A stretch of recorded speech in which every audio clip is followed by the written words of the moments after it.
그런 다음에 요셉은 두 아이를 데려다가 오른손으로 에브라임을 이끌어서 이스라엘의 왼쪽에 서게 하고 왼손으로 므낫세를 이끌어서 이스라엘의 오른쪽에 서게 하였다. 그런데 이스라엘은 에브라임이 작은 아들인데도 그의 오른손을 에브라임의 머리 위에 얹고 므낫세는 맏아들인데도 그의 왼손을 므낫세의 머리 위에 얹었다. 야곱이 그의 팔을 엇갈리게 내민 것이다. 야곱이 요셉을 축복하였다. 나의 할아버지 아브라함과 아버지 이삭을 보살펴 주신 하나님, 내가 태어난 날로부터 오늘에 이르기까지 나의 목자가 되어 주신 하나님, 온갖 어려움에서 나를 건져 주신 천사께서 이 아이들에게 복을 내려 주시기를 빕니다. 나의 이름과 할아버지의 이름 아브라함과 아버지의 이름 이삭이 이 아이들에게서 살아있게 하여 주시기를 빕니다. 이 아이들의 자손이 이 땅에서 크게 불어나게 하여 주시기를 빕니다. 요셉은 아버지가 오른손을 에브라임의 머리 위에 얹은 것을 보고서 못마땅하게 여겼다. 요셉은 아버지의 오른손을 에브라임의 머리에서 므낫세의 머리로 옮기려고 아버지의 오른손을 잡고 말하였다. 아닙니다, 아버지. 이 아이가 맏아들입니다. 아버지의 오른손을 큰아이의 머리에 얹으셔야 합니다. 그러나 그의 아버지는 거절하면서 대답하였다. 나도 안다, 내 아들아. 나도 안다. 므낫세가 한 결례를 이루고 크게 되겠지만 그 아우가 형보다 더 크게 되고 아우의 자손에게서 여러 결례가 갈라져 나올 것이다. 창세기 48장 13절에서 19절 말씀. 오늘은 야곱 할아버지가 손자 에브라임과 므낫세를 축복하는 이야기를 함께 나누겠습니다. 요셉은 아버지께서 편찮으시다는 소식을 듣습니다. 아버지를 뵙기 위해 아들 므낫세 에브라임과 함께 아버지 댁으로 갑니다. 야곱은 사랑하는 아들 요셉이 문병 왔다는 말을 듣고 침상에서 일어납니다. 할아버지가 된 야곱, 아들 요셉, 그리고 손자 므낫세와 에브라임, 이렇게 3대가 모인 것입니다.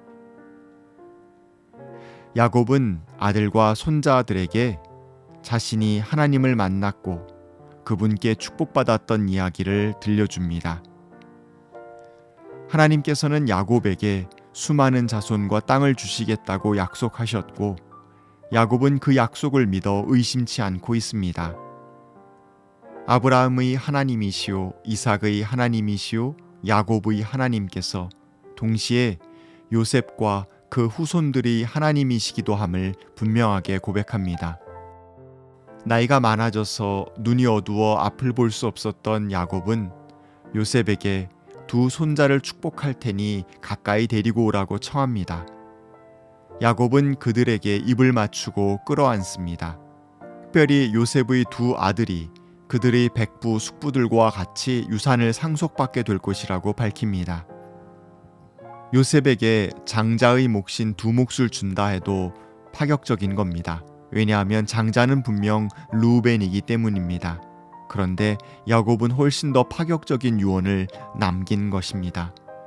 손자들을 아들 학렬로 올려서 아들들과 마찬가지로 각각 한 몫씩 상속합니다. 야곱 자신이 형 에서를 물리고 장자의 축복을 받은 것처럼 그 후손에게도 태어난 순서와 무관하게 복을 물려줍니다. 그런데 여기서 끝이 아닙니다. 요셉은 자신의 큰 아들인 므낫세를 야곱의 오른쪽에 서게 하고 둘째 아들인 에브라임을 야곱의 왼쪽에 서게 합니다. 눈이 어두운 아버지를 배려해서 오른손으로 장자의 축복을 므낫세에게 내리실 수 있도록 한 것입니다. 그런데 야곱은 자신의 오른손을 차자 에브라임의 머리 위에 얹고 손을 엇갈려서 왼손을 장자 므낫세의 머리 위에 얹어 축복합니다.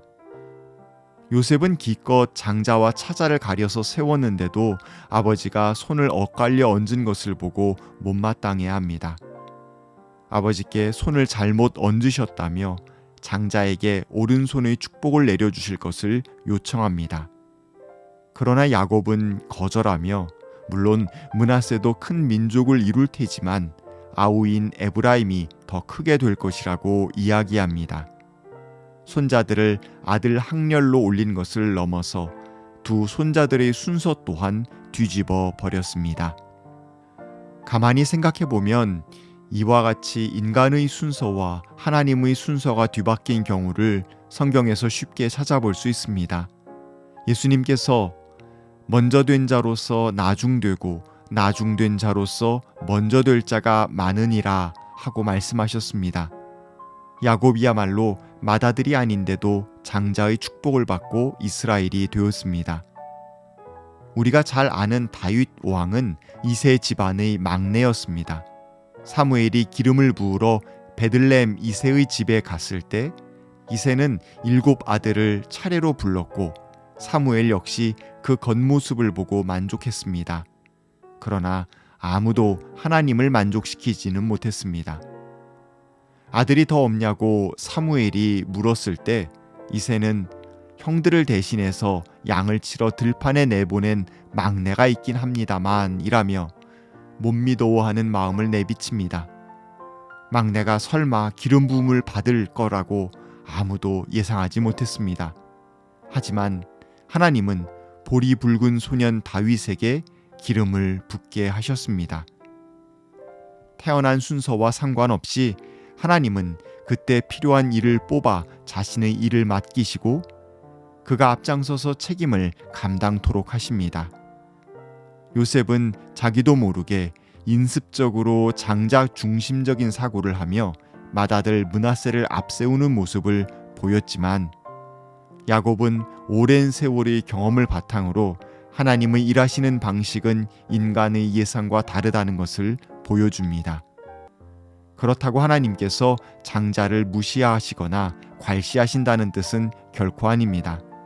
다만 우리가 인습적인 사고에 갇혀 그 좁은 테두리 안에서 힘을 더하고 정당성을 부여하며 일을 완성하려고 할 때 그 사이에 간과된 틈을 보시는 하나님께서는 그 자리에 꼭 알맞은 작은 사람 하나를 찾아내셔서 훈련시키시고 세우시고 하나님의 일을 감당하게 하십니다. 우리의 인식의 허를 뚫고 들어오셔서 멋진 뒤집기를 성공시키시는 하나님을 바라본다면 우리가 세상에서 주눅들 것도 없고 또한 으스댈 것도 없음을 깨닫게 됩니다. 그저 오늘 겸손한 마음과 자세로 하나님 앞에 서서 주님께서 나의 연약함도 사용하셔서 주님의 일을 하시기를 바라며 사랑의 수고를 다할 뿐입니다. 하나님, 주님의 일하심은 신비하고 놀랍습니다. 첫째가 꼴찌가 되게도 하시고 꼴찌가 첫째가 되게도 하십니다. 인간의 짧은 소견과 예측 너머에서 우리 모두를 살리시고 서로 화평하게 하시며 이곳에서 정의로운 세상을 만들어 가시는 주님을 우리는 믿고 따릅니다.